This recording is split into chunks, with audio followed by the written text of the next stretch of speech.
మీ అందరికీ సుస్వాగతం. మీరందరూ ఈ డ్రాగన్ నగరంలోని ప్రముఖ రైడర్లు. మీకు నా కొత్త డ్రాగన్ ని పరిచయం చేయబోతున్నాను. ఈ ప్రపంచంలోనే ఇదే శక్తివంతమైన డ్రాగన్ అని నా నమ్మకం. అంటే బ్లాక్ అండ్ గోల్డ్ డ్రాగన్ అంటే ఇదేనన్నమాట. ఇక్కడేం రాస్తుంది కర్నల్? దీనికి 6 వైట్ పర్ల్ గేర్ ఉంది, 5 blue balance, 5 red speed burst. ఇది పూర్తి అయస్కాంత శక్తితో కూడుకున్నది. అన్ని గేర్లను యథేచ్ఛగా వాడుతుంది. ఒక డ్రాగన్ ఇదంతా ఉపయోగించగలదా? దీనికి అవకాశమే లేదు.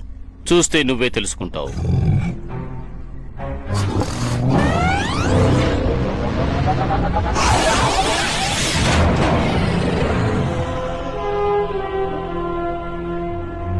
నువ్వెవరో నాకు తెలుసు. నువ్వు వర్డ్ పెయిన్